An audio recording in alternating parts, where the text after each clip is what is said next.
musango guno twasobodde okutegeera ekyali emabega w'Okello okutta abaana kubanga the reason behind it twasobodde okufuna kiki ekiri emabega w'okutta abaana bano naye era ng'Okello y'omu yatulaga nti okukola kino mu butali bugenderevu alina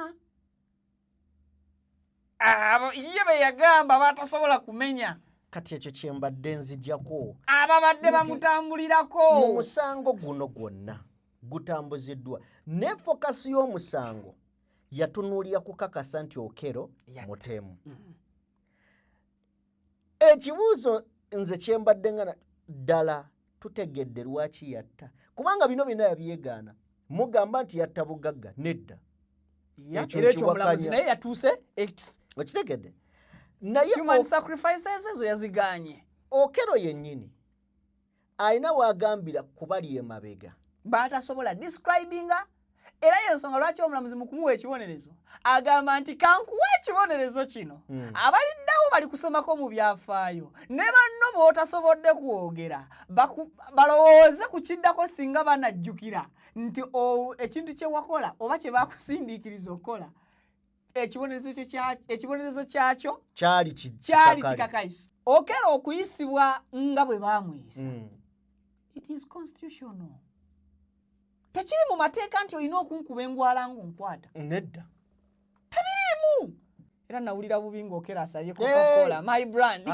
akatambi akasinga okutambula anywe Coca-Cola n'atanywa simanya gano amazzi abeeralala n'anywa Renzori baleetaaga nnyo no I need warm water ne bamuwa ka warm water era akosebo kaali tekannyogoga kaali just kaweweevu njagala kwa credit omukulu gwe bayita Eddie Mutwe bino tebiri political Eddie Mutwe nga omanyi lwaki nkusaza ekirimi nti abakutte bo baagala ki gwe boogaana okukiba wanoobaaki ddembe lyange erimpebwa constitution yensonga lwaki omulamuzi teyali nsobi okuba nga tutandika kooti n'abuuza how are you Mr. Okello naako banaye naako katwogeza are you fine Mr. Christopher Okello that guy Eddie Mutwe yakwatibwa ku misango gyakkiriza obulungi nti teyajenyigiramu ne bwe wali olina okuba nti omusala musuwa wano ng'Okello we yafumita abaana yagaana okukkiriza kyoyagala gwe yagaana okukkiriza n'okozesa obumenyi bw'amateeka and that is why one day justice will prevail gwe tolowooza nti eyaleeta Okello mu kooti e Masaka n'amusuulaawo ng'amusibye ennaku eziwera nti aligenda freely eyakwata Eddie Mutwe sorry nti aligenda freely never ne bw'ali baafudde time will tell like all Uganda erimu amateeka amalungi simanyi na amateekateeka amapya ge kibagaabaga buli budde ennongooseza zikikola gaaki kubanga Okello buli procedure mu mateeka eyitiddwamu bulungi nnyo omusirikale omusawo wa police psychiatrist yaliwo era n'atuwa report ey'ebyo bye yazuula so omusawo w'ebutabika kati yajja atya luli okugenda ebutabikanga Okello ono yasabiddwa okwetonda n'alaga nti ye tannamenyeka maviivi ge kutuuka ku eryossa okwetonda yeetonda ki era yabigaanye ne bamugamba tolina kyogenda kwogera kyonna n'amugamba no my lord n'agaana nnyo Okello omumanyi emanyi ne introduction ogenda gikolera mu accent ye tekijja kukola ekyamwambala tekinyambala kiyinza okusiima abaana bali mu kunoonya kakooti ke naye nange bakateekako auction nkagula sisobola kagula nze nkagula olaba omuzimu we gujjira mu ggwe so keekaawo Okello ennaku z'omwezi 2 omwezi ogwokuna zaagenda mu byafaayo era nga tezirivaamu nti omuvubuka Okello Christopher Onyum yatambula n'ayolekera essomero ery'abaana abato n'asikayo ekiso n'asanjaggabana ng'abasala mitwe. Era okuva ku kiragiro ky'omukulembeze w'eggwanga yalagira kkooti eddeyo etuulire ddala awo yaddiza emisango, ekintu ekyasanyusa abantu. Naye abamu ne bagamba nti tebamuwozesa kkooti temala budde, bamute just bamuleke akomewo mu community, bamutuweemu. Byonna bibaddewo, muzze mubiraba, then ne tutuuka ku lunaku oba oliawo buli muntu lw'abadde alinda, lwe lunaku olw'eggulo ng'ennaku z'omwezi 30 omulamuzi we yajjidde n'agamba okusinziira ku byonna ebibadde bikuŋŋaanyizibwa, obujulizi bwonna, Okello Christopher Onyum omusango guno gukusinze.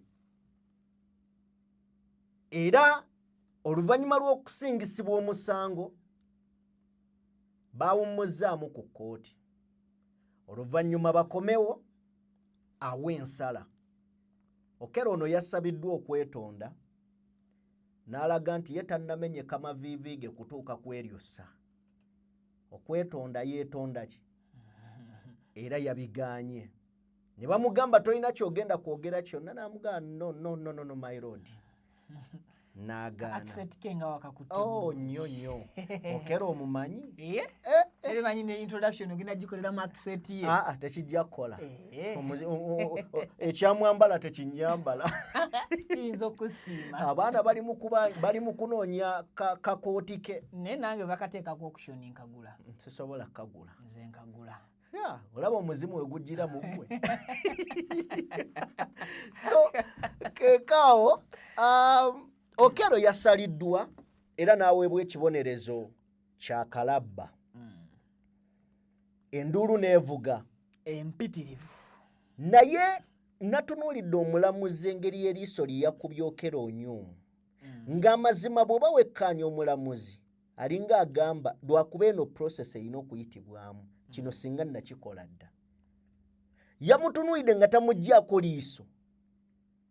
Kyabadde kyanjawulo, oyinza okuba tewakigenderedde, naye kyabadde kyanjawulo. Kati eriiso eryo omulamuzi lyabadde akubye Okello.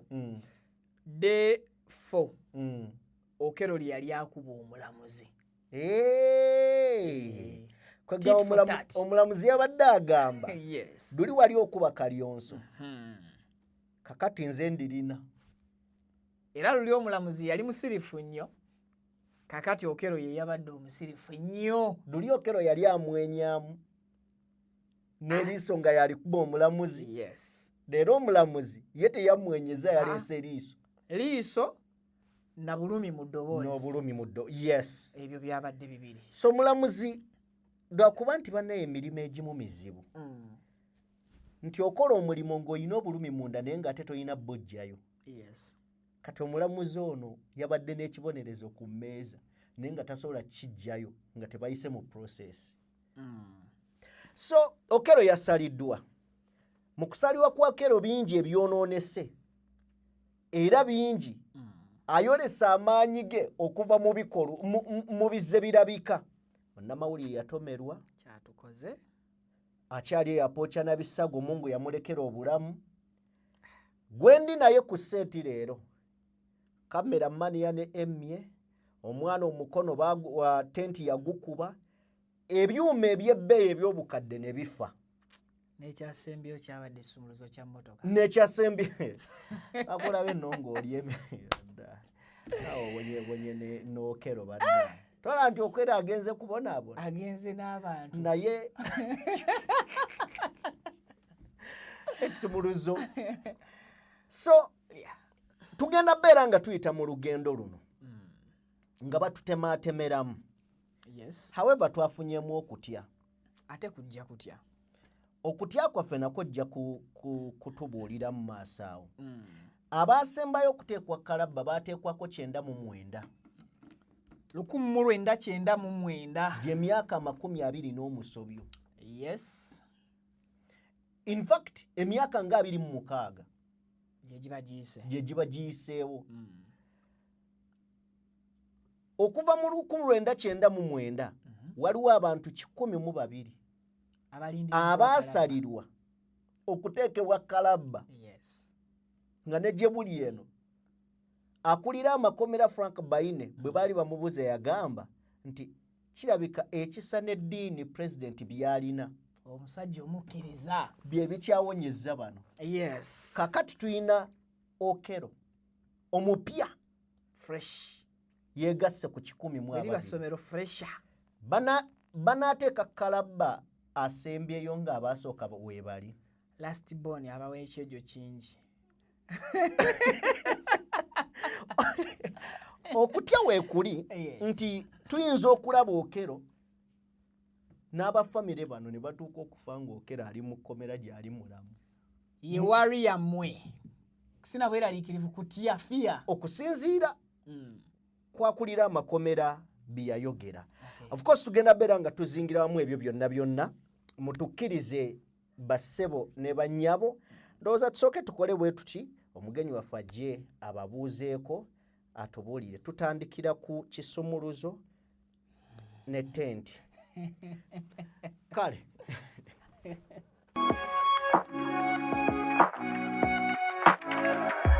DPTV Uganda, Dawn People Television. Weewaawo tubaanirizaako buli omu gy'osinziira okubeera ng'otugoberera abali mu bitundu by'ensi eby'enjawulo. Mwebale nnyo, mwebalire ddala okubeera nga mutwegaseeko akaseera kano. Ebigambo tetugenda byogera nga ffe abataatuuse ku ssiini. Tuyina abaddewo agenda tubuulira akawonvu n'akagga. Ye Vicky Exclusive. Okuva ku Vicky Exclusive. nze Vicky. Okay. Vicky. Yes. Okuva ku Vicky Exclusive. Andi ne Sajime okuva ku DPTV Uganda. Okay. Yes. Tukwaniriza ku DPTV. Salamu alaikum. Wa alaikum salamu wa rahmatullahi wa barakatuh. Mbadde mkulinze. Taala. Ndino omusajja eyanyongererako akagambo ku salaamu oluvannyuma ke nazuula nti tekakola naye nga tweyanziza weebale kufuba kumanya ddiini etaliiyo. Kirungi nze nange ndi proud abantu abasinga bajja mu inbox yange basooka kuntoolera salaamu kyokka ndi musajja mu katoliki. Okategedde. Kati ndi proud. Aya basi. Muli omutya abalabi b'omukutu gwa DPTV Uganda. Weebale kuzimba studio, weebale kola ekintu ky'amaanyi. Kisa kya Katonda. Bannaye ekintu ekiri wano buli muntu yali estaze najja n'afunayo ko lunaku n'ayitawo. Kisa kya Katonda naye bagamba nti okubeera ow'amaanyi olina okusinkana ab'amaanyi. Buli w'obeera n'abantu b'olabirako nga balina olugendo mu bulamu, balina we batuuse ate nga baagaliza, naawe osobola okutuuka ku bintu eby'enjawulo. Ssebo sigenda kujja mu success zange. Ndabye bingi n'embijjeeyo. Ffe twali ba audio. Paka mu vision. Tulijja ne tubanyumiza emboozi. Weewaawo. Nakusanga wa, nakusinkana wa, okutuuka okubeera nga tugenda ewa Kyusi.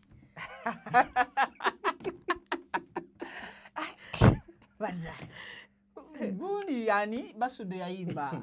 Yali basudde. Yagasema tatoyogera. Engeri gye twacakala. Ebyo byaffe byakwejjukanya ng'eno manju. Kati oleeta byaki mu lukale. Gonsenze. Kale. Wano gibasaba like oba basimbula busimbula. Mazima yo tugisaba. Banyabo ne bassebo, nze Vicky ndi butereevu ku mukutu DPTV Uganda era nga ndi mu ssimu olunaku olwaleero. Mbasaba video y'olunaku olwaleero mugituweereka like esobola okudduka etuuke ku bantu sekinoomu. Buli lw'olikinga video tegaba malala oba ogipushinga. Ffe ne bw'otasharinga video naye n'ogilikinga obeera omaze ocontributinga ku school fees w'abaana baffe.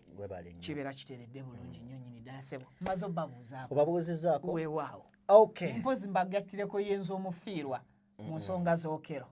Bimalireyo ddala. Yenza omufiirwa eyafiirwa kamera ze eyitali emu enzo omufiirwa eyayonoonerwa ebintu nga laptop kale mu bufunze ebikozesebwa mu production era yenze mu bufunze ku lunaku olusembayo okuwuliriza okuwumbawumba obujulizi obwokero eyasobola okusuula ekisumuluzo ky'emmotoka ku mukolo gwokero naye ng'ekisumuluzo nayingira nakyo bulungi sitegeera butya bwe kyanva mu nsawo jiini n'okutuusa kati oba okero yakibuza ayagala kukola prison break afulume ekkomera okero yakola atya yakibuza oba okero yakifuna n'akisigaza kambuuze nfuna okumanyisibwa nga sinneeyongerayo era okero y'omu ye yabuze engatto y'omulamuzi bagamba atakulekera tomulekera wadde munyigiriza nnyo naye engatto esigale nejje buli kati by the way engatto yabulira ddala n'empapula zasigala era kyatukola bulungi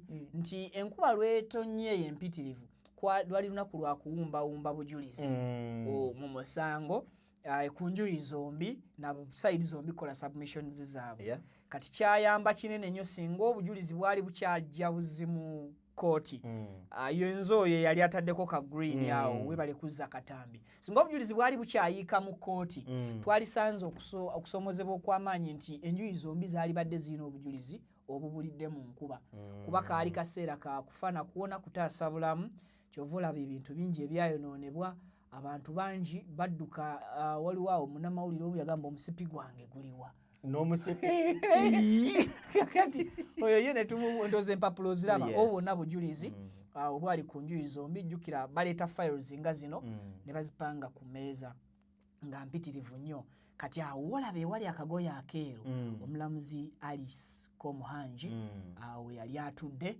eyo mu mmeeza ya prosecutor ku side ya gavumenti eyagwa sides zaawo then ndoza kati side eno ate emmeeza egudde emmeeza eya kanso kumbuga ffe gwe twakazizaako am I right to say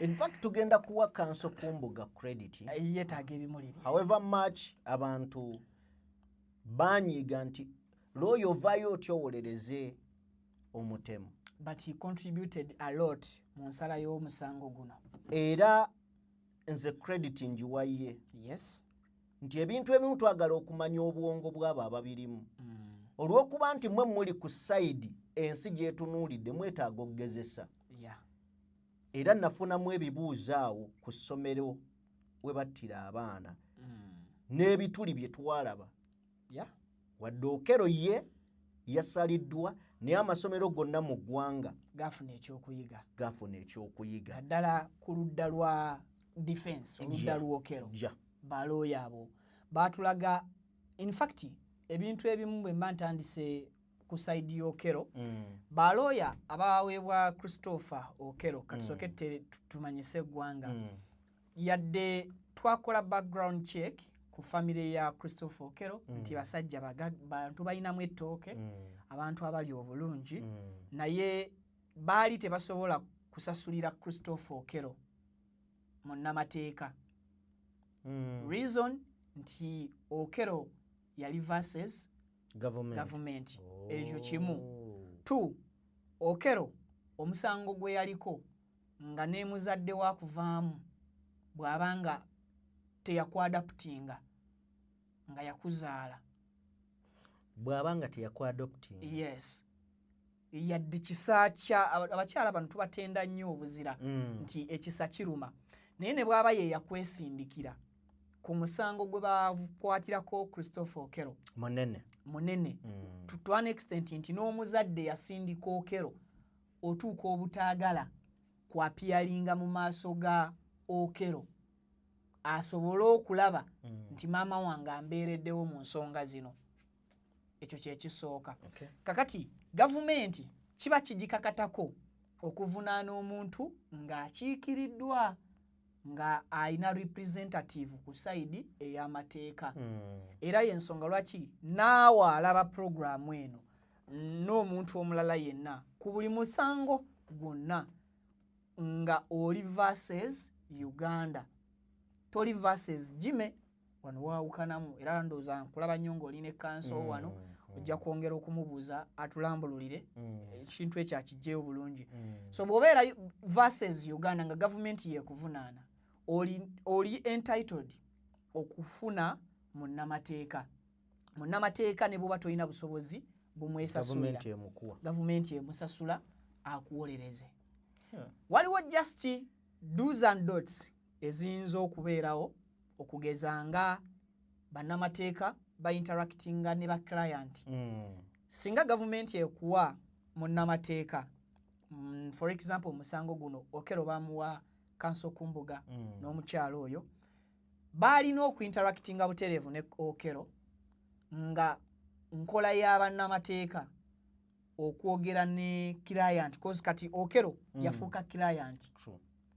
Era naye abadde abayita ba my lawyers. Olina okuinteractinga nabo balooya obabuulira amazima, bo bakubira defense. Awo buli omu wabadde yeebuuliza. Yes. Uganda government versus Okello. Onyumu Christopher. Nti bwebanga gavumenti yeekuvunaana nenga yeekuwadde looya, osuubira okufuna obwenkanya mu musango ogwo ng'akuvunaana yakuwadde looya? Obwenkanya busobola okubeerawo singa omusango still gavumenti eba tegulinaamu interest 100%. Of course bagenda okuteeka mu maaso ga kooti wabaawo interest eri gavumenti. Naye interest gye tusobola okugamba nti wano omusango kibadde kitukakatako okumanya guggwera wa, kati nga bw'olabye omusango guno ogwa Christopher gubaddeko tension nnene. Naye bwe giba misango egimu musobola okuguwangula yadde gavumenti yekuwadde balooya. Why? Because wano ne mu keesi y'Okello tetubadde ku Council Kumbuga nga ali nnyo mu wiini ya government. No, mu wiini y'Okello. But guno omusango gubadde guli Council Kumbuga versus Council Anuwagaba, government prosecutor. Tubadde mu professionalism kweragako bitabo. Oli wa ku Harvard, ndi wa Makerere. Showcasing kubanga balooya tebayinaayo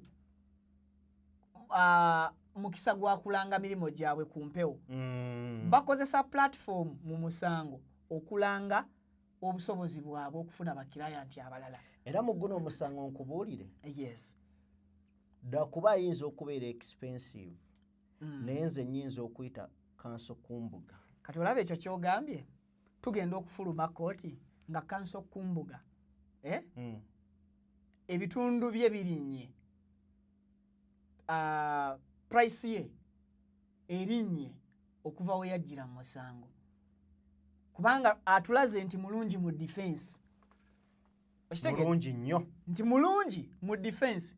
Naye mu kaseera abantu we batamutegeeredde mu musango ogubaddemu emotions nga guno, waliwo abamaze ne bakizuula okusinziira ku judgment y'omulamuzi.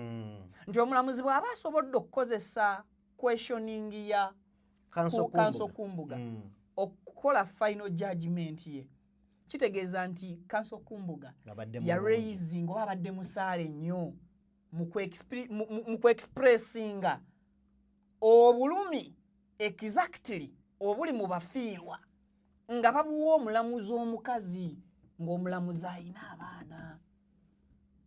Nti omulamuzi yatuusa okukola judgment era abagoberedde omusango guno ku lunaku lwe bakoze judgment nti omulamuzi yakyusiza n'ettooni y'eddoboozi lye. Era bw'oba oli mulungi mu kusoma body language ey'omulamuzi olaba nti awo teyabadde mulamuzi Alice Mukomuhangi, yabadde muzadde maama w'omwana gwe yalekeddeko yateeka. Wabaddewo muzadde. Naye ekimuleetedde okuva ku mulamuzi okuswikingwa kubeera omuzadde ye Council Kumbuga. Obulumi bwe yabuuza ebyo bibuuzo byabuuza maama ne taata oba abazadde bano, okujjayo bulungi kiki kye bawulira si nsobi kanso bwakubuuza however kyanyiza abantu yes naye balina okujjayo obwo obulumi babuteeke ku mmeeza ife ffennyini abantu singa tetwasooka kuwulira nze kamwa koogera singa saafuna mukisa kubaawo kulaba bazadde b'abaana omu ku maama w'omwana ng'akorapusinga olw'ebibuuzo kanso kumbuga byamubuuza enkyasa alifunye interest kudda mu musango manyi naawe kyekimu tewalisobodde kuddamu kuwuliriza musango why because twali tunoonyeza ddala ekintu ekitugattira ddala ku baana bali tufiiringe ng'abaffe nti nalese omwana ewaka oba wange nange yagenze ku ssomero ng'owuwo bw'agenda ku ssomero nti anytime you expect akasimu nti ku ssomero bakubira ekyo tekimala nga bw'osanga omuntu ku kkubo nga afunye accident n'osigala nga weeyongerayo mu lugendo naye ekikola obulumi kwe kusanga omuntu afunye akabenje mu kaseera waafunidde akabenje n'oyimirira nga neibawo okitegedde ndowooza kirala ekizampa ekijjeyo bulungi bw'osanga obusanze akabenje it's normal osigala kyabulijjo ogamba oh sorry oluusi n'onenya naani avuddeko akabenje naye singa osanga akabenje ng'owa booda akuvuga 210 oba gwe kennyini weevuga oyanguwa orashinga kutuuka gy'olaga no realizinga nti omuntu ali mu kabenje oli si neiba wange oli si muganda wange eyambulako edda gundi that feeling ekomaweeyo ekwerabiza speed gy'obadde odduka okugenda gy'olaga kuba kumaliriza bizinesi oba ki n'osooka ofuna stop n'osooka oyambako wano kati kino kye tubaddemu weeks 2 twafuna stop over by Kanso Kumboga kati ekyo kyekyasookera ddala ssebo Kanso Kumboga abantu nga twayomba si nsobi ekyatuyombya because nange nasooka nenkirigira bwe nti obuuza omusajja ono si muzadde weya kati nze mu famire z'abaana bano abaafa nafuna ndi well connected n'omwana gwe bayita Keisha oyo yankwatako nnyo because I interacted with jjajja wa Keisha, I interacted with mama wa Keisha. Even the day lwe batwala abaana eggulu okubaziika naliwo nalaba famire y'omukyala mama wa Keisha obulumi bwe yalimu nga tasobola nakwogera era abalaba interview gye nakola nayogera na jjajja ye yayogera era ne mbagamba nti maama waali wano naye ne my camera personnel namugaana okumubalaga ne mbagamba okusinziira ku nfaanana gy'alimu essaawa zino you can relate gwalaba video yange nti maama obulumi bwalimu bongi kati eyo feeling bw'ogireeta mu maaso g'omulamuzi ng'eyiseeko ennaku 7 omulamuzi n'otamuwa kifaananyi kya mukyalo ono obulumi buli olina okusooka okusima omuntu nga bw'onaagamba nti bano abantu abayomba bagamba onvumye ovudde ku ki abasajja ne basanga awo nga muyombayomba naye bavudde ku ki okuyomba babadde batambula just omu n'akoonako munne ku kibegaabega ne bayomba kambaveeko abavaako obuvi babadde olala n'abasangira nga muyomba n'abuuza abakuŋŋaanye naye bano abayomba bavudde ku ki agamba abayomba bano ekyamazima ono ye mukyamu tannaba nakubuulira kiyombya omanya there is a strong attachment ereetedde noono okusooka okusala mangu omusango nga n'ekiyombya bali tekinnafuna solution kati mu Okero twafuna omukisa nti twafuna looyo omulungi Kumbuga nga gavumenti gwe yawaani Okero eyasooka okusima obulumi exactly ffenna tubufiiringe ku olwo abantu sajjime baakaaba tulina omwana wa Bukedde yakaaba amaziga ne tumukwata ku kibegabego muwooyawooya maama guno obusango ffe tuli ku mulimo. N'agamba omwana wange nange mulesewa bambi ate nno yeganyiza owange wa myaka 2 akigenda kuweza myaka 2 nkirese bulesi mu nnyumba n'omukozi nzije nkole story. Kati ng'olaba nti omuntu alina attachment ku musango naye nga ani akijjayo ye Kanso Kumbuga ate yali awolereza Okero nga n'enkya omusango bagenda kugwa extendinga teguwedde n'enkya tudda. Kati omuntu ono kiki ekigenda omulekesaawo emirimu n'enkya asobola okudda. Gw'abadde agulindira ku mukutu wonna w'obadde ogulindira kiki ekigenda okukufisiza ssente zo oyongereko data okugoberera obugobereza omusango guno.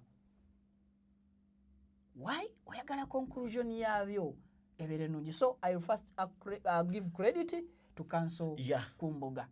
Yakikola bulungi era omulamuzi mu final judgment ye n'akistatinga bulungi nti okusala obusazi abaana bano ng'embuzi oba enkoko ebyo bigambo byabadde bikulu. Nti kati wali aswikinze avudde ku mulamuzi professionalism azze ku muzadde munansi citizen omuzadde oyo ffenna gwe tubadde twagala. Kiddayo wali mu introduction gy'okoze mu video eno w'ogambidde nti omulamuzi amateeka abadde agamanyi naye ng'awulira kino kye yamusalidde jjo nga 3 yalina kukimuwana ku luli olwasooka. Omanyi nze nina ekintu kye nayagadde newakubadde saagala nimbe sasooka kubyagala. Yes. Nange nali mpulira njagala Okero bamuteeke wali bamukuba amasasi ge naye okubaawo kw'omusango guno kituwadde ekifaananyi ekinene. Ekisooka ab'amasomero oli akwata omwana we n'amusasulira n'amuleeta eyo ng'amanyi bw'amutuusa agenda kuba n'obukuumi obumala. Ali mu mikono gy'abazadde balala.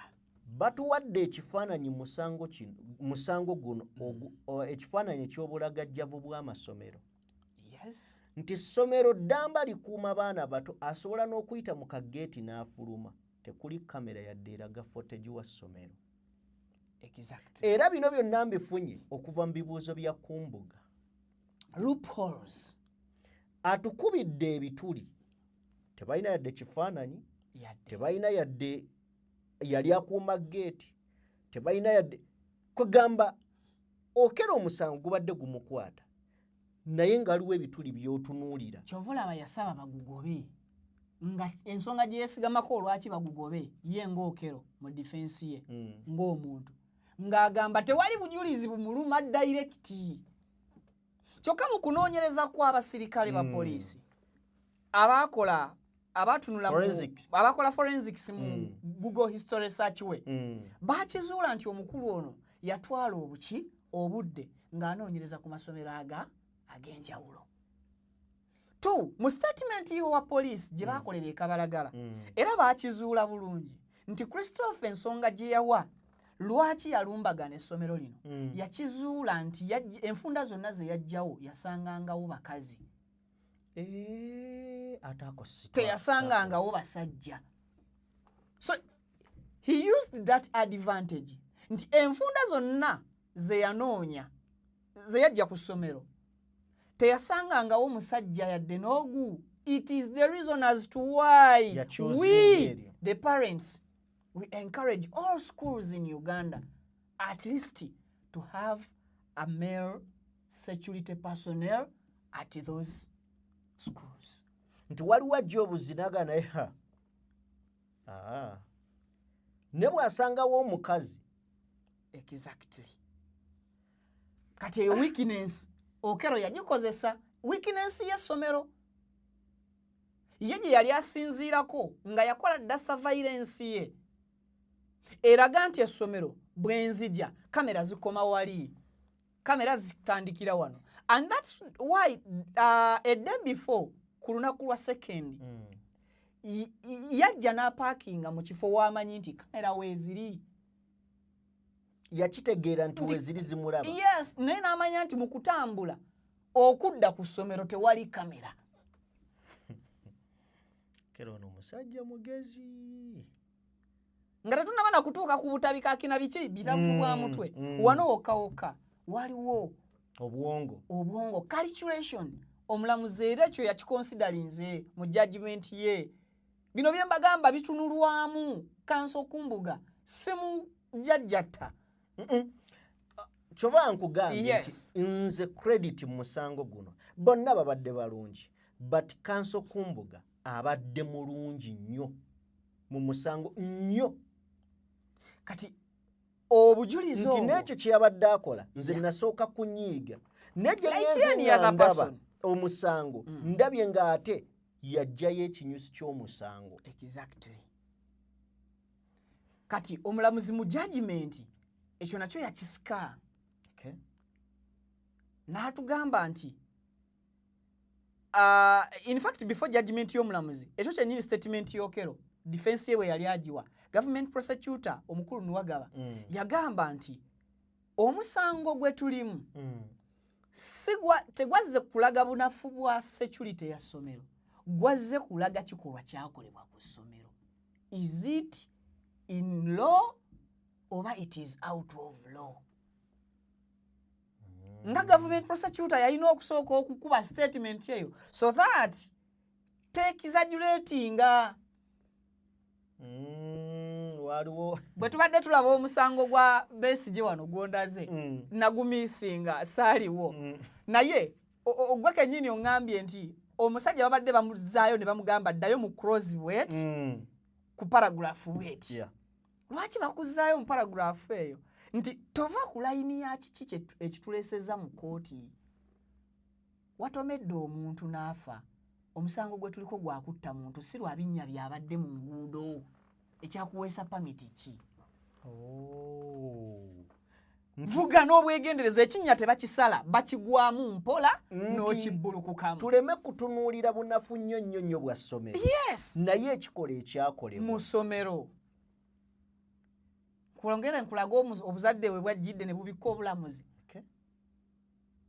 N'akulaga n'agamba nti okusinziira ku government prosecutor zino zabadde statement z'omulamuzi.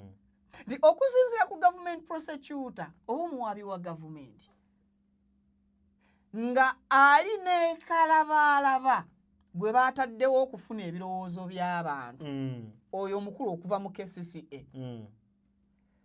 baakizudde ng'era kyogerwako naye mu bitabo eby'eddiini ebitukuvu nti ffe tulina kukuuma amabujje ze tuyita malayika. Buliriza. Era okukwata omwana n'omusitula obusituzi kikolwa kyakuba nti ossa ekitiibwa mu malayika etalina kyemanyi. Wakozesa obunafu bw'omuntu oba obweno ebbujje mayina malayika angel eyali ezza oluusi okukwaniriza kuba ffenna tetulina katambi wafuluma office n'ojja mu compound n'obasanga abaana. Kati gwe wakozesa chance y'abaana gye akaana kakubuukira nga kakuyisa taata gwe n'okakwata that angel malayika eyo n'ogikwata n'ogisanjaga nga wuliriza ebigambo by'omulamuzi nga embuzi oba enkoko awo tuba tutikudde tuvudde mu mateeka. Awo abazze nga muzadde. Awo tuba tuli ku buzadde. So kubeera amazima bw'okitunuuliramu abaana mwaka gumu kitundu. Ebiri kitundu eyali ebiri n'emyezi 6 eyali omukulu. Eyali omukulu. Yes. Oyo mwana bw'alaba omuntu abaana abasanyufu ajja dduka ajja gy'oli. Ne bw'aba Vicky ewange okitegeera ajja dduka ajja gy'oli. Kati eno statement y'omulamuzi wejjira ono yakozesa omukisa gw'amabujje zino malayika. Teyina kyemanyi. Ezekubuukira because wali within the compound perimeters z'essomero ze wali okyalimu. Wavudde mu office ne bali ensonga gy'oleese gy'oadressinze mu office you're here for administration ey'omwana wo. Vicky, ekintu ekirala kye neebuuza. Yes. Okello yasangibwa ne ssente nnyingi ku accounts ze. Almost million nga 26 plus. Nga 26. Ssente zino zaali zivaawa? Okusinziira ku Okello yajja February, yajja mu ggwanga Uganda but have been abadde nga ajja bw'afuluma bw'ayigira bw'afuluma. Kakati omuntu asobodde okupangisa eka z'ettaka maybe kale eyo tuyinza okugamba mu kyalo. Omuntu asobodde ekisooka kale kankwanguyize. Ekisooka mu byonna tuddeewo we twatandikidde ng'ojjukira nti Okello si mwana wa mwavu. Ekyo beerawo ng'okimanyi. Agugo mazima. Eyo mwana wa mugagga. Sina mugagga, mwana wa abagagga. Kuba abazadde bombi bazirina bazitowa. Kyakubiri, Okello abadde exposed. Omuntu ali exposed atambuddeko. Obwongo bwe bubeera buggule. Pamiti ye bwe baagireeta eraga yali alina omulimu gwe yali akola mu USA, Virginia.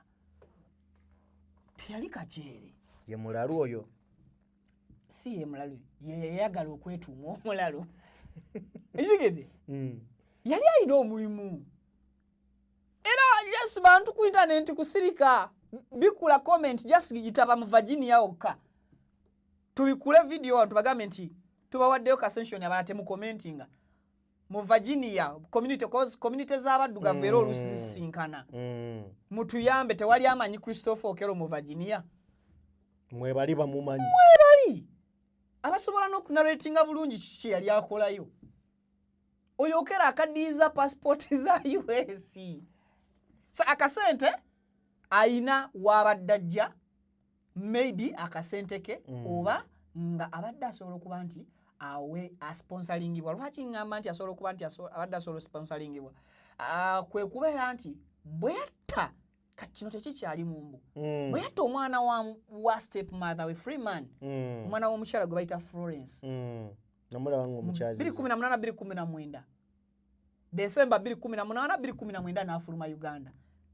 And that statement is still mu judgment y'omulamuzi yabaddemu.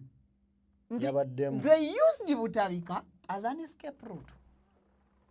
Nti ono mulalu okudduka emisango. Ate era wano omulamuzi abadde alina okwongera okutulambululira tufune abasirikale abali b'enkwe abali mu musango. Yes. Abasirikale abajja Christopher Munoya mu 2019 ne bamutransferinga nga tebamuleese mu kooti wabula nga bamuleese Butabika. Audacity bagijawa. Omusango guno gwawedde. Yes, tulibadde ogwogerako. Waliwo ebintu ndowooza ebitaatunuddwako ku Okello ono. But era mama wa Freeman enkyajja. Naye agenda kujja kutandika. Hajja. So omusango guno gulimu ebintu. Misango gy'abaana bameka egibulankanyiziddwa be battira mu Moya. Okitegeera. Abasirikale kyababeera yeeyo bagikwata batya? Kuba abasirikale nabo beetaaga okubeera nga bajja okwansalinga ebibuuzo. Yes. Baafulumya batya. In fact, batuuka batya omuntu omujja nno eyandibadde ajja mu kkooti okugenda e Butabika. Kale waakiri kkooti yandimulifaalinze e Butabika. Aga ono mutabufu wa mutwe bagende bamwekebejje. Poliisi terina lukusa kukwata musibe atannagenda mu kkooti kumutwala mukebera mutwe. Wabula poliisi erina olukusa okuyita omusawo wa poliisi okwekebejja avunaanibwa.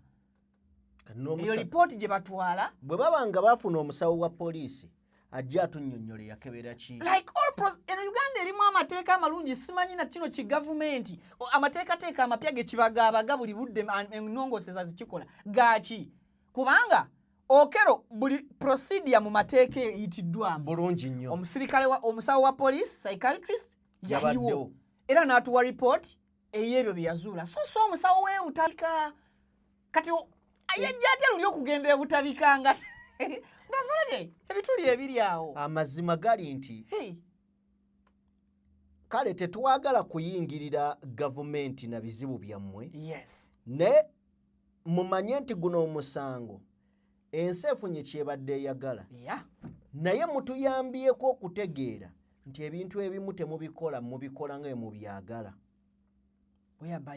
bweba tebakulinamu interest tebajja kubanga tulabye omusibe suspect bwayisibwa nabyo bibadde binyiza abantu naye ge mazima awo nawo tujje twogerewo lumu yes tujjewo lumu okera okuyisibwa nga bwe bamuyisa it is constitutional tekiri mu mateeka nti olina okunkuba engwala ng'onkwata nedda tebiriimu fiya ya mufirika sina mufirika yena fiya ya musirikale wa wano alowooza nti eno jaketi ekolwa mu matiriyo nange gwengulamu olugoye ku bbeeyi gye sigenda kwogera kulowooza nti obodde bo kubalowoozesa nti kyekyambalo kya bbeeyi kyanjawulo n'okusinga obulamu bwanze asasula omusolo ogugula ekyambalo ekyo okubeera mu kkooti ne bakuleetera mirinda n'obagamba no I'm not in moods of drinking mirinda I need Coca-Cola like me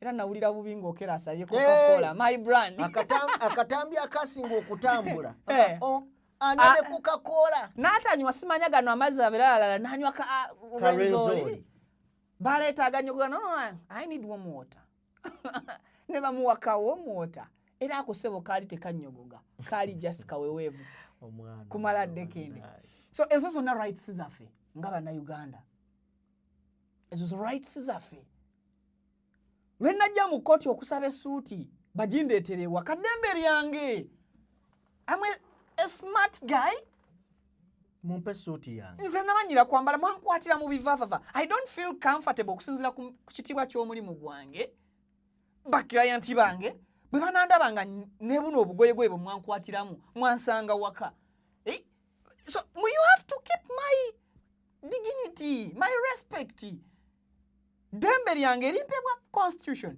yensonga lwaki omulamuzi teyali nsobi okubanga tutandika kooti nabuuza how are you Mr. Okello naako banaye naako katwogeza are you fine Mr. Christopher Okello ayagala kubeera nga interactinga n'omuntu gwagenda okusomera omusango nga naye akkiriza nti gunsinga oba mbasinga so tuyina eddembe lyaffe ekyo nawo security twagifungudde n'eddembe lyaffe okera naye era omusango gwe gutuyambye kuba nze mbadde simanyi nti omuntu osobola okusaba bino mu kkooti ne babiwulira sikunyumirizaako lumu lwe bankwatako nze akaguli nakayingiramu ku misango gye naliko egimu some years back in fact in COVID-19 naye kyansomesa era nina omuntu omu gwe nakigambako bane we bakukwata bakukutte lwaggulo ekiro ssaawa 3 bakugjayo mu kaduukulumbu jangu okole statement gaana bagambe kanneebake nkooye mundeese bubi dembe lyo yes afando opi ondeese bubi wantadde wansi mu kabangali embirizi zimenyese message give me time kibuuze kansowo ngamba gwe bwanajja ono kibuuliza abantu omanyi lwaki nkutunuulidde oyina eddembe lyo yes naye abakutte ki kye baagala ssemateeka akikuwa ne ki kye baagala bagenda okuggyayo ng'olinga eddi mu mutwe empingo zikusazeesaze kati awo wennyini we mbadde ngenda okukuweera ekyokulabirako era nzikiriza kati ninkusala ekirimi I stand here on DPTV Uganda okuwa ekitiibwa abamu ku bantu ffe be tuyita abaana bengenda okukkiriza nti baasoma eddembe lya munnansi either mu ntegeera yaabwe oba mu mirundi emingi gye babakutte baasoma constitution eyogera ki ku ddembe lyabwe either baasoma constitution oba baba banyonnyola constitution oba bakola research ng'abantu njagala kuwa credit omukulu gwe bayita Eddie Mutwe. Bino tebiri political. Eddie Mutwe nga omanyi lwaki nkusaza ekirimi nti abakutte bo baagala ki gwe bwogaana okukiba wano baaki kifumiitirizeeko abakutte ogaanye okukibawa baagala ki naye weebuuze singa ogaana okukibawa considering on what grounds kuba nakyo kimatalinga. Now that guy Eddie Mutwe yakwatibwa ku misango gyakkiriza obulungi nti teyajenyigiramu. Ne bwe wali olina okuba nti omusala musuwa wano ng'okero we yafumita abaana yagaana okukkiriza kyoyagala gwe yagaana okukkiriza n'okozesa obumenyi bw'amateeka, and that is why one day justice will prevail. Gwe tolowooza nti eyaleeta okero mu kkooti e Masaka n'amusuulaawo ng'amusibye ennaku eziwera nti aligenda freely. Eyakwata Eddie Mutwe sorry. Nti aligenda freely. Never. Ne bw'ali baafudde. Time will tell. Time will tell. Is the best experience in life. Time. So Eddie Mutwe mumuwe ekitiibwa era mmwe abamulaba oba oli wa kibiina ki oba oli wa kibiina ki. Eddie Mutwe amanye eddembe lye.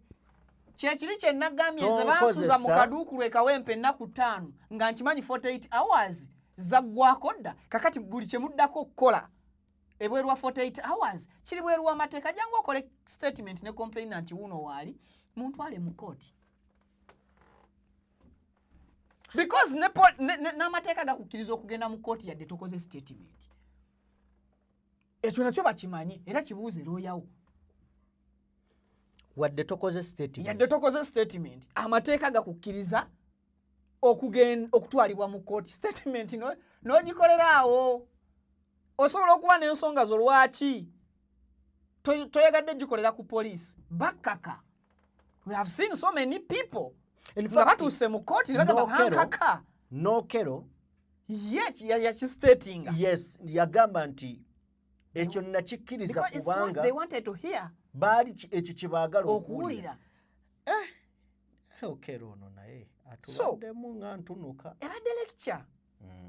So I will give respect to Eddie Mutwe. Emirundi gyonna era abantu benjogera nabo mbagamba oye kaatamanyi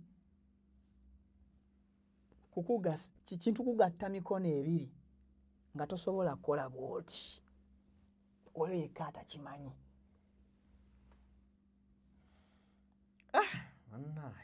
Naye omuntu bw'aba baali bakusibyeko bwe bati nga olina okusooka okusaba olukusa bakutakule ng'ate teri lukusa lw'osobola kusaba kukutakula. Naye ng'eddembe lyo likukkiriza nti singa oba otuusiddwa ku poliisi empingo zino zikuggibweko oli mu safe hands.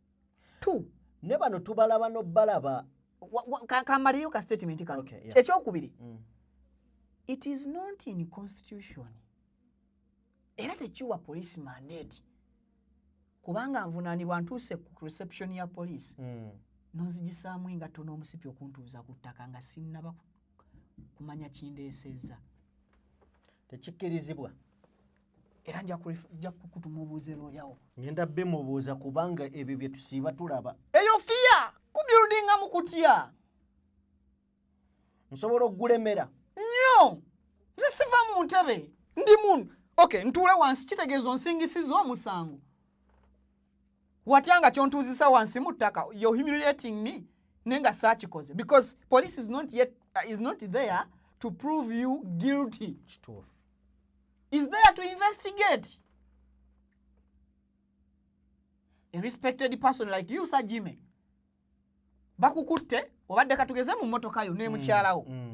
N'abaana bo. Ne bakugamba givuge ng'ogizza ku poliisi.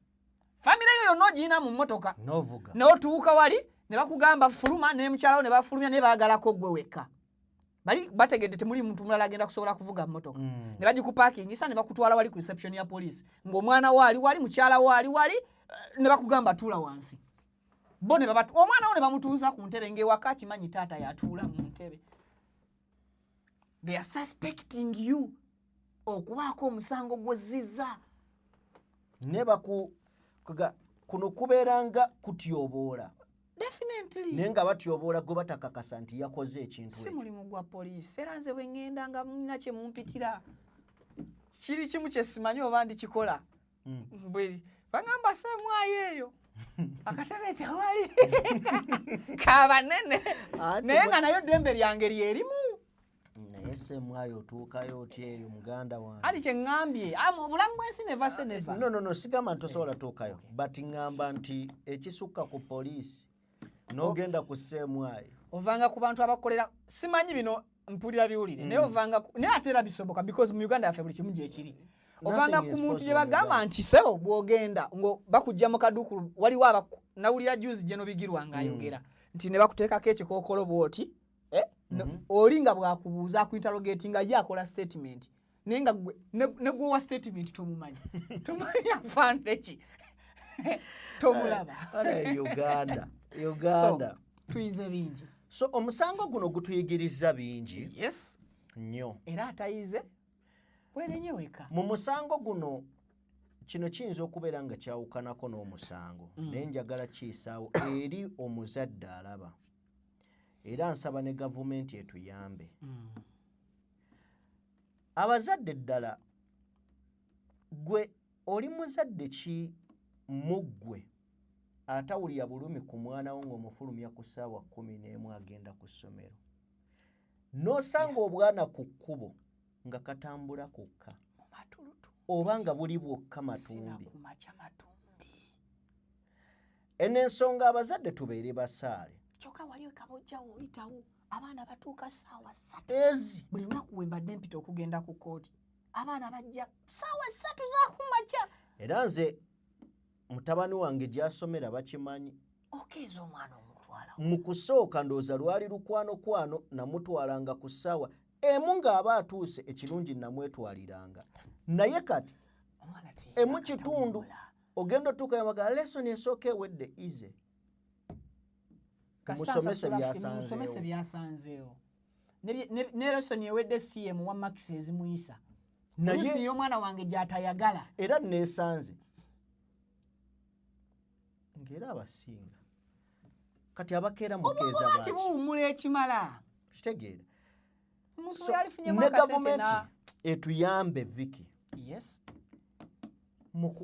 Muteekewo etteeka mukwata amasomero gano. Agakeeza abaana.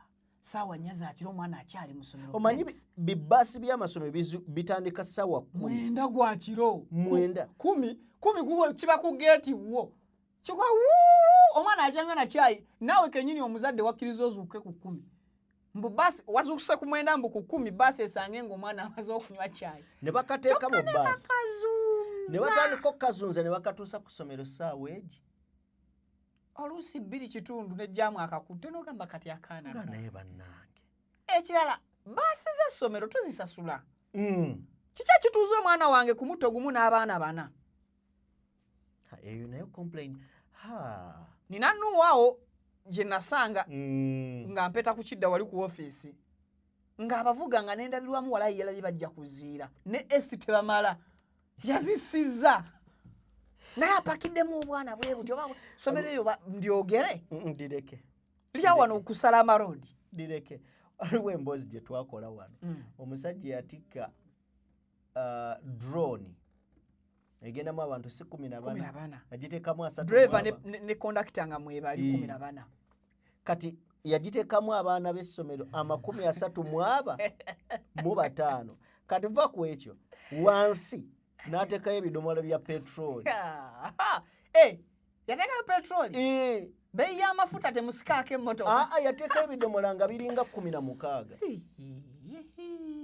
Ne waggulu katanda n'ateekayo emifaliso gy'abaana ebintu by'abaana n'ateekayo amafuta ne sponge. Gamba ne combination. Ne waggulu yennyini nga yasoosayo ebidomola by'amafuta nazzaako emifaliso nazzaako baaga z'abaana. Ekintu esobola busting omulundi gumu bwe kiti. Ne wabulawo yadda gwe mufunako akanyama. Ekisajja tebakikwata kyali kisajja. Baamukwata.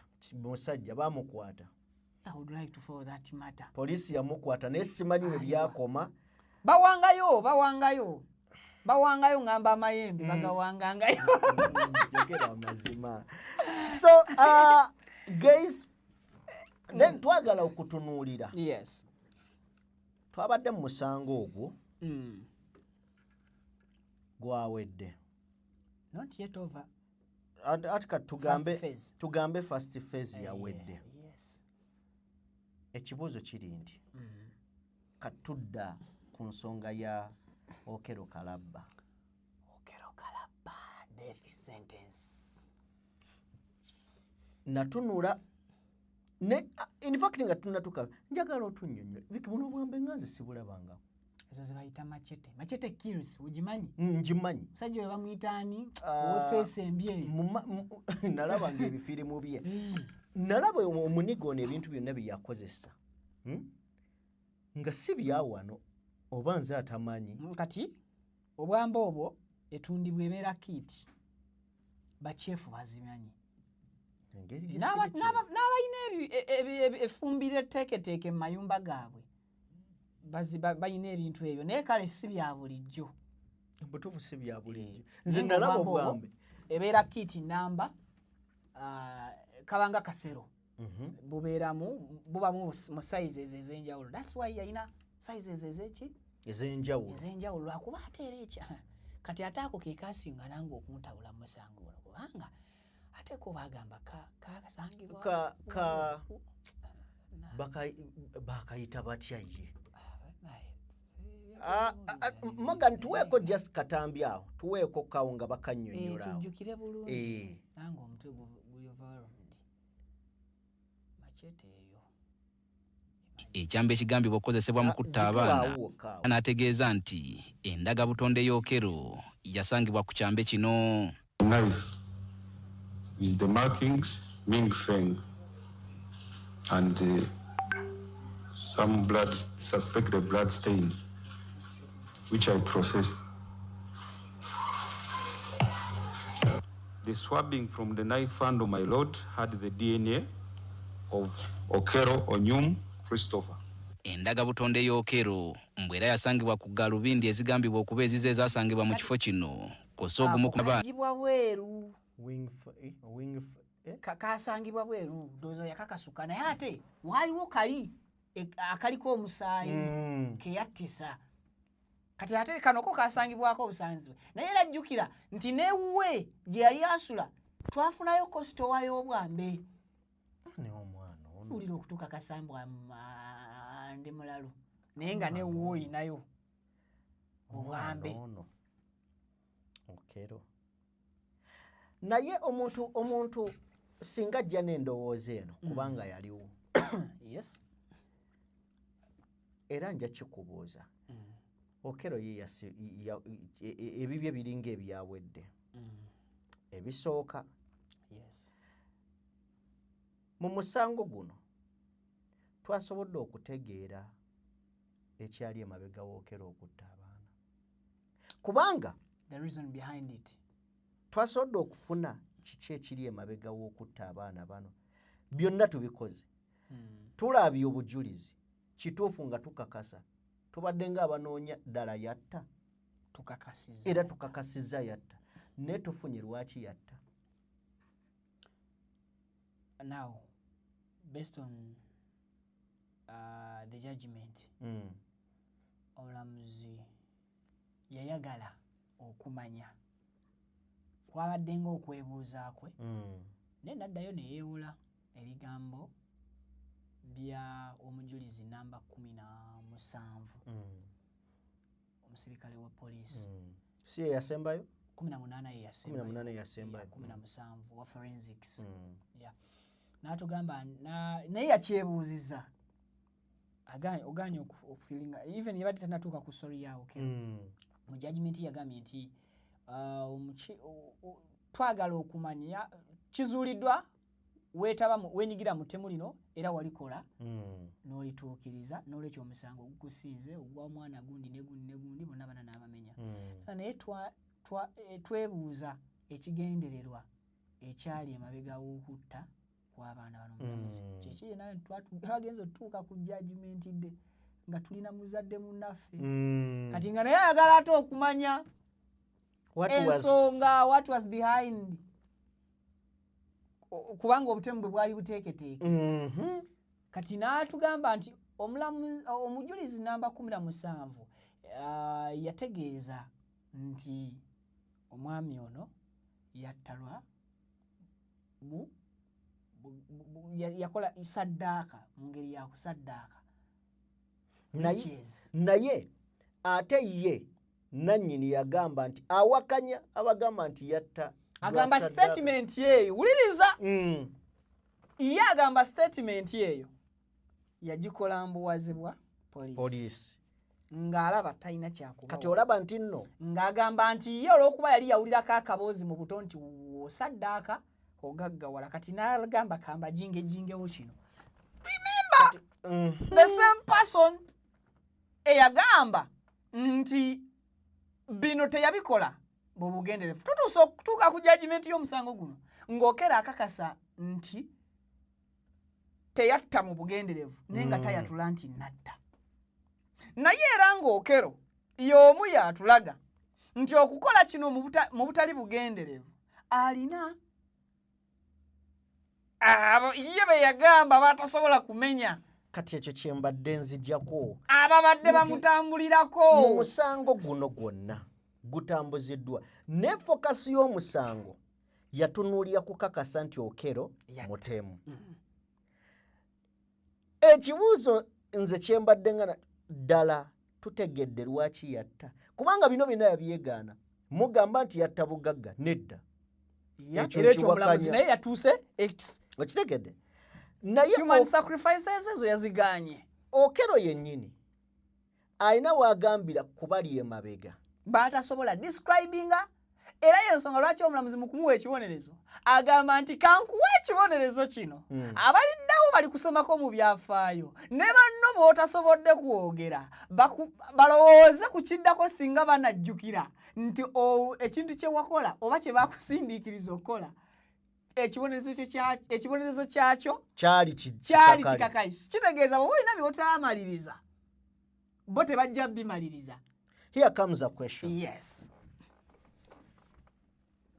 Tumaze okutegeera ekyo nti waliwo n'abali emabega ne tujja ku kibonerezo ekyaweereddwa Okello. Kye kibonerezo ekisembayo mu musango ogwa madanga guno kuttibwa. Yeah. Era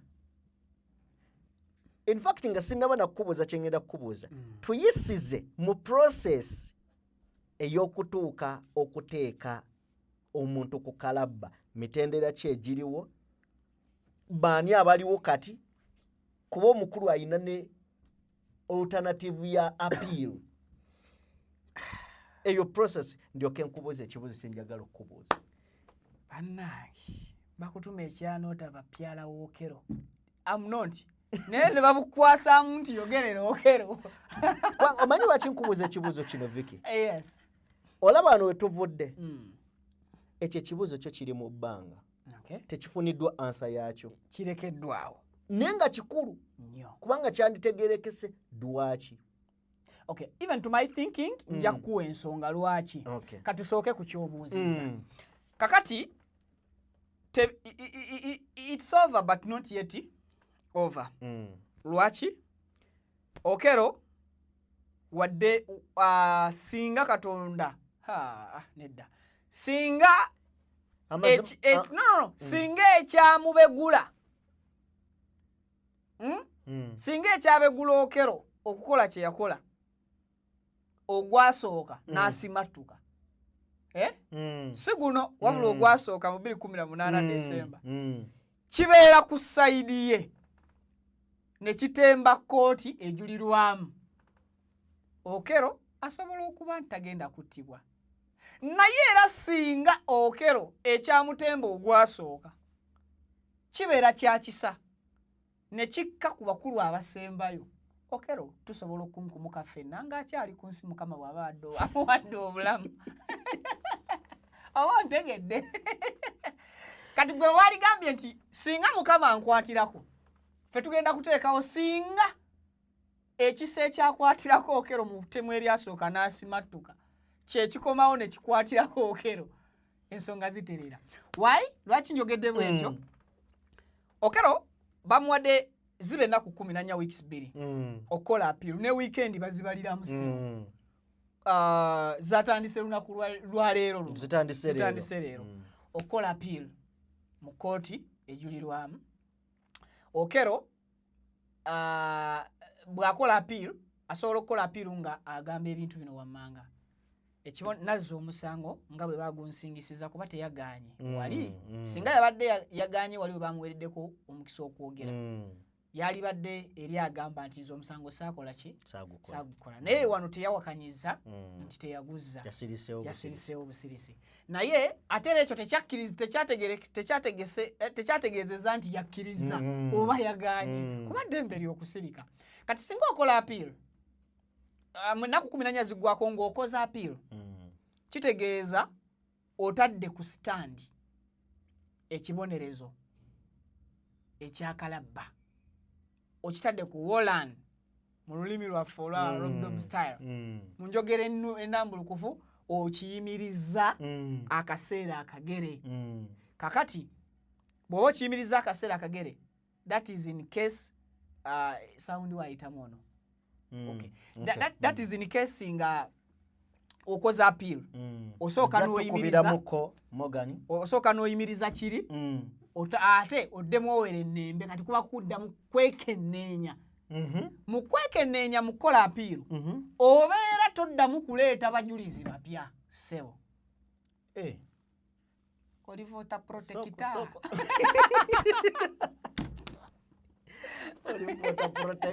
nyabo sebo tolivota protector ako kali kanzi ostegede bulungi nti oteeka butesi musango ku Wolan oba ku stand naye toddamu kuleeta abajulizi bapya ziri ennamba 4 ze wawaayo muwatuweera ne surprise abadde tebakimanyi mu nnamba 4 ez'abajulizi be yaleeteramu n'ennamba y'omu US sebo omujulizi wa omwali US wakino ekyana nakyo kyatumanyira Okello yatulinnyako mutuufu kyatumanyira. So olina okukola appeal after batunuulira bajulizi exactly be waleeta. Kati ekyabajulizi kyo tukireka Okello tayina ayina babiri obujulizi bwabwe bwe bukomezebwawo bo tebadda naye obujulizi bwabwe bwe bukomawo kakati tukkirize yes ekyapiiru kyo Okello tajja kikola kubanga omujulizi asooka yali muganda we katono bamusibe n'omusiba ate tulina kye twagamba bafande yensonga lwaki bwe yamala yadduka muganda tekukyali musango muganda w'Okello yajja okuwa obujulizi buli omu nekubamu ku basirikale bakyekanga luvannyuma nga y'omu ku baaliwo ng'omusango guno guwulirwa on defo ekintu ekikontana ne ssemateeka bw'oba wakuwa bujulizi omusango ogwo tolina kugubeera yensonga lwaki agenda okuwa obujulizi bwe muba 5 buli omu tawulira bujulizi bwa munne mu kkooti baleeta omwomu bw'omala okuwa obujulizi awo okkirizibwa okutuula n'owulira obwabanno. kati tukkirize teri apiiru y'Okello kati ate ekyo judiciary yatuuka ndoza ndowooza n'ekimanyako kuba awo basobola okutwala obutukakase. Kati ekirala yes ye mujulizi ow'okubiri oyo talinaawo mujulizi naye missoni ye oba ekigendererwa kye kyali kyakukakasa nti Okello muntu mulungi eri abaana kyekyokka webale nnyo. Kati Okello ekyapiiru kyakireke kati era obujulizi buba bwakudda luke tujjeyo gundi zonna chances obujulizi obukozeseddwa obw'abazadde bw'abaana bo tebadda mu kkooti naye obujulizi bwabwe kyovulaba buneemingibwa etu ki wali owulidde bamukunya bikkula wali Besigye bikkula siparafulafu gundi ekigambo ekyo statement sezo so n'obujulizi bw'abaana bwe butwalibwa exactly the exhibits oba ebizibiti byennyini tebongerako byennyini bye baleeta. So obeera otaddeyo appeal okujulirako nga weemulugunya nti tobadde mu mativu n'ensala eyasoose okukolwa kkooti enkulu. Katugenze mu Supreme.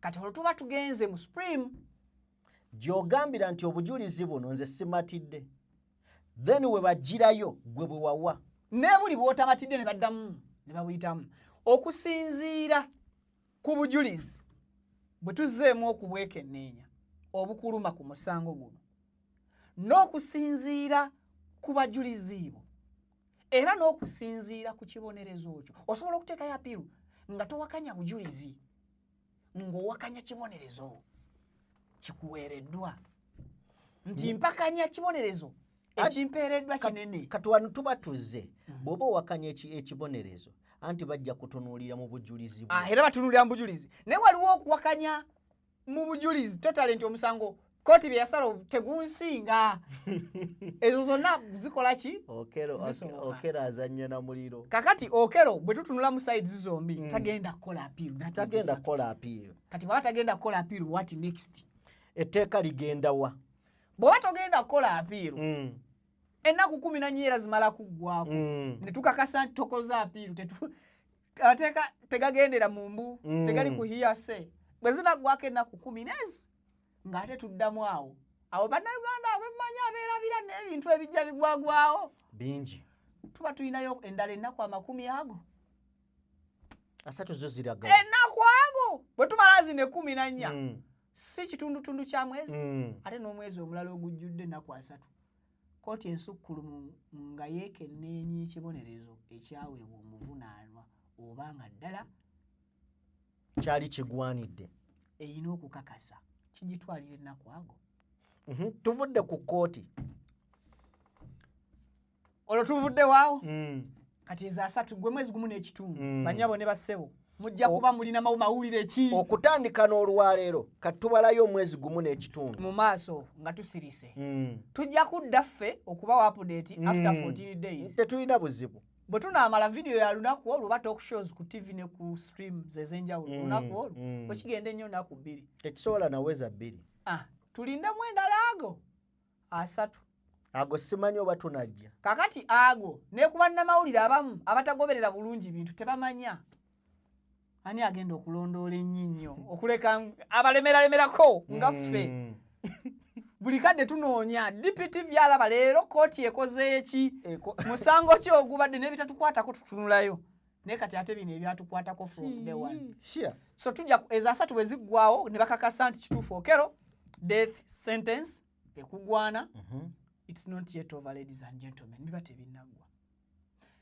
nga ekitongole ekyamakomera bamaze okukikakasa nti oyo esaa zino okera ali ku limandi ladies and gentlemen akyali mu hands of judiciary kubanga ekibonerezo kyabwe batannatandika kisaavinga obeera mu mikono gya prison era bagambye nti bo bali ready okola omulimu gwabwe bo balinze nabo tebanatandika kyova olaba ne bwe babba asinga egudde ali ku limandi tayagala kutoloka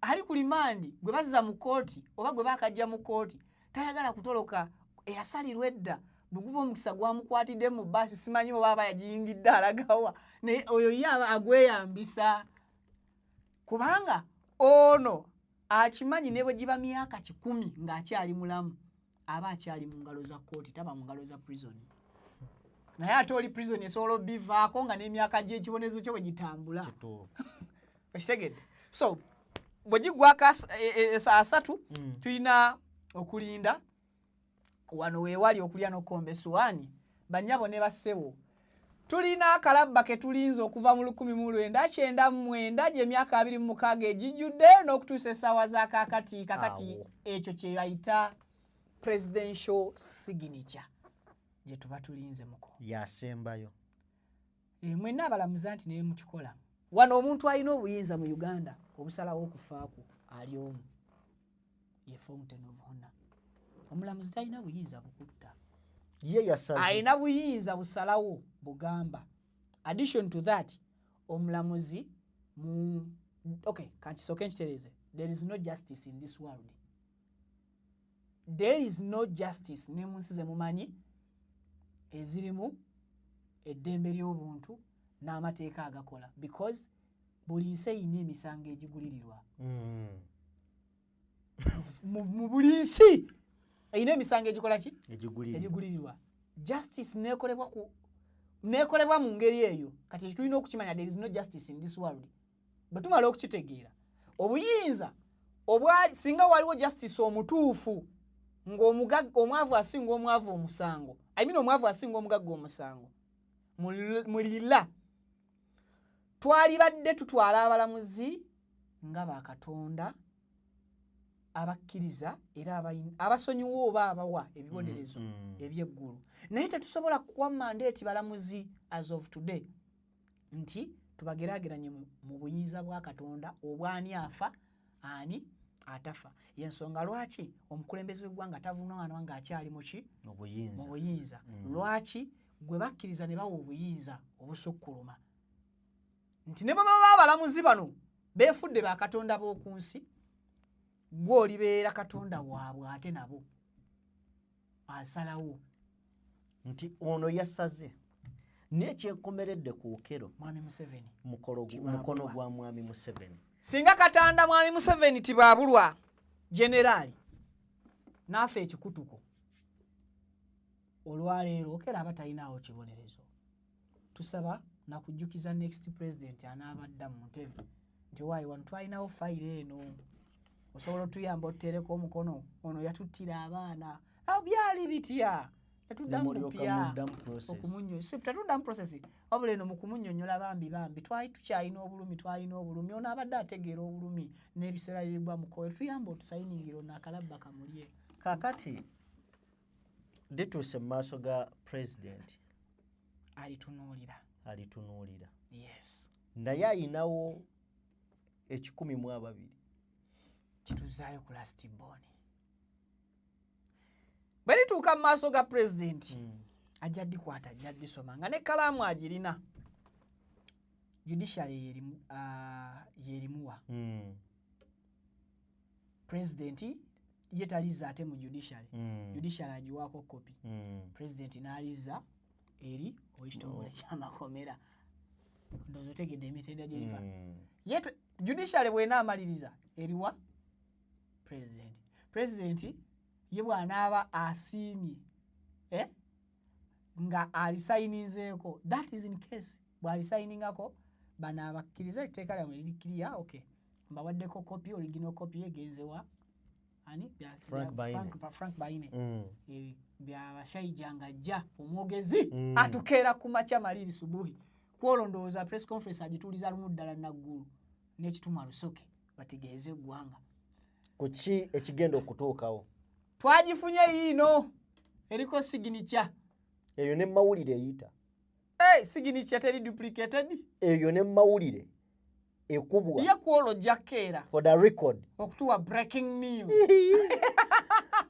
kale ne bwenjiraba ku mukaaga nzuukuka kakati kwolwo bwerisayiningibwa prison bwerifuna kiba eri prison ate awo si president yagamba nti enkya yagambye prison yeteekateeka olunaku president wabagamba nga akalabba ka amasanyalaze college amasanyalaze g'ekkomera tegamala kalabba prison erina okusooka okweteekateeka prison netuwa ennaku nga 8:09 ladies and gentlemen oba okusinziira kusaba kwa president yatugambye akalabba tukatwale eggaba nga president bwekyali ekiragiro kye okutwala kooti eggaba akalabba ladies and gentlemen katambula tekali mu kifo kimu kasobola okutwalibwa ku State Square nga bwe mwagala kasobola okutwalibwa ku ggaba Church Cross nga bwe mwagala kasobola okutwalibwa e Nambole kasobola okutwalibwa mu kisaawe kya Hamu kasobola okutwalibwa ekyankwanzi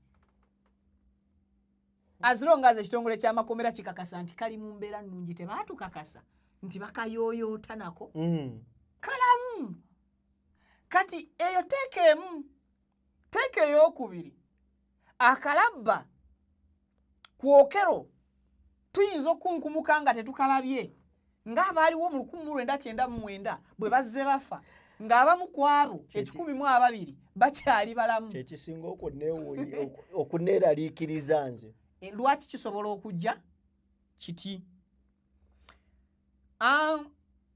okusinziira ku mwami Museveni basobola okumuwa etteeka lye I mean judgment ewedde obulungi agisayiningeko nasooka aliteeka mu kabada n'agamba nti ono gwe nawadde sovereignty bill yajongeddemu ebirungo by'essaamuto omusajja alina sovereignty nga muleeta kalaba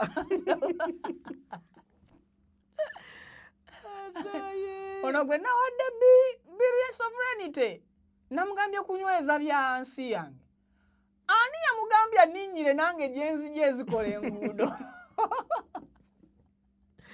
kanso lino sooke gwe linteere mu kabada eri tunaaliraba ojja kunzijukiza wiiki ejja ayinza noga in fact mugateeke ku gali eri lino liba lastborn maki nga nyakagambo lastborn yabibiitwa muli wiiki ejja ateekawo oda wiiki ejja linteere wenaalira liteeke gugundi kasero kali akampi wiiki egenda okutuuka nga aliwo okulayira wiiki egenda okujja nga okulayira tekunnatuuka gwe yawadde okukola gwe yawandiikidde ekiwandiiko ekyo fero bazzukulu nga ne bafero bazzukulu bamuzzeemu bamugamba nti one of your bazzukulu Professor Yusufu Nsibambi is here busy spreading this gospel that yeteeka ddungi and therefore president naffe tuzzeemu ng'abazzukulu okuwandiikira okukakasa nti etteeka lino twetaaga tulijjemu obuwaayiro president olwatandika okufuuka busy omuntu y'omu gwe yakwasizza etteeka linteere wali wiiki ejja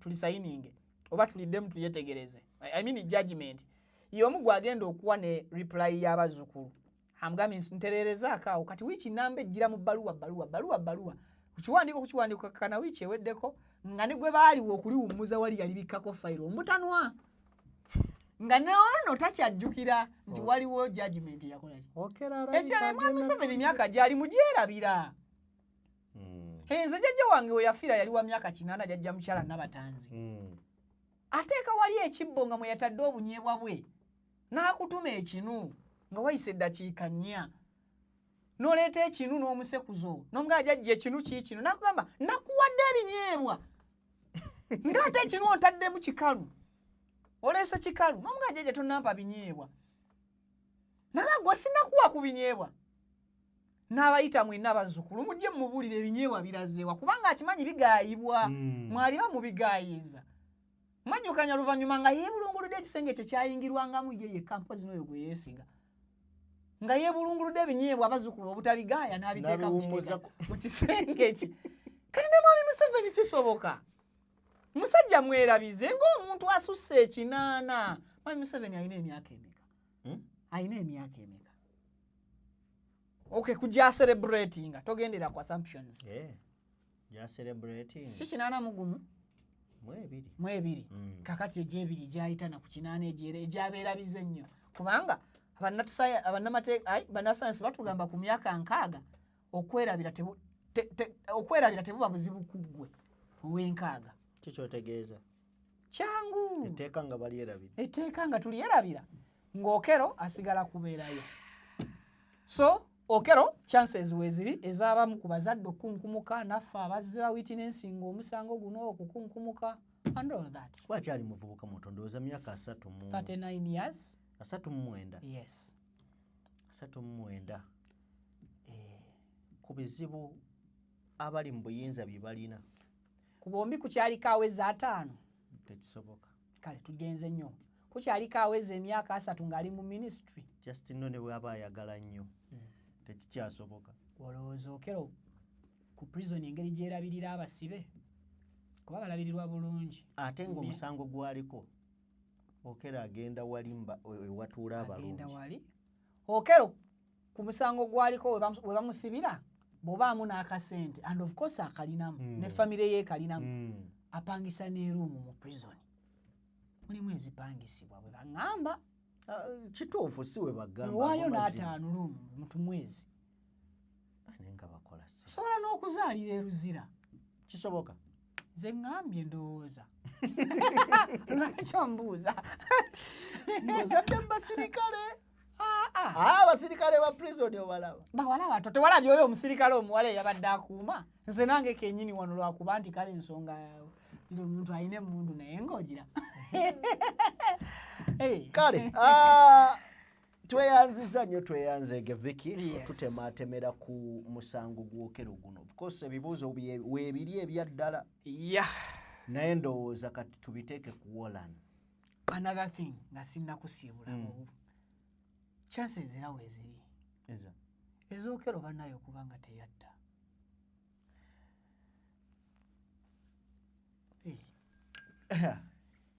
tonteeka mbirala naye nkikugambye ekyo nange munnange nno nkirowoozaako nkuweeyo example we have no direct evidence yali muzadde yajja okuwandiisa omwana watya nga mu compound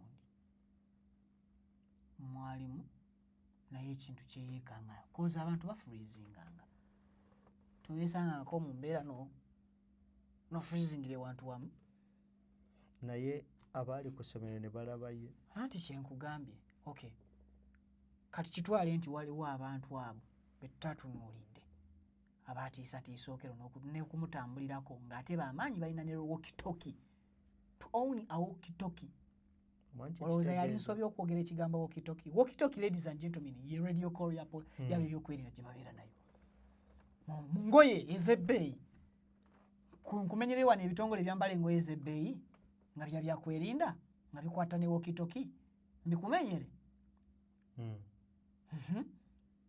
wali olabyeko abasirikale just I'm giving an example wali olabyeko abasirikale ba SMI engeri gye bambala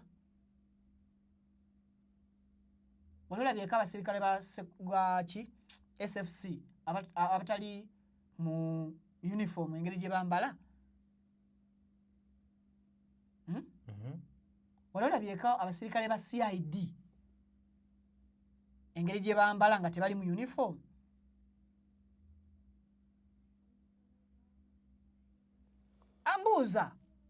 bubuuza sigambye nti kituba tuteeka kuli wali olabyeko engeri gye bambala have been on so many gundi emikolo gyabwe mingi nembalabako abali muleeya oli mumativu n'ebifaananyi ebyali mu butambi obudde bwe wampadde okukola tebuweddeeko obudde just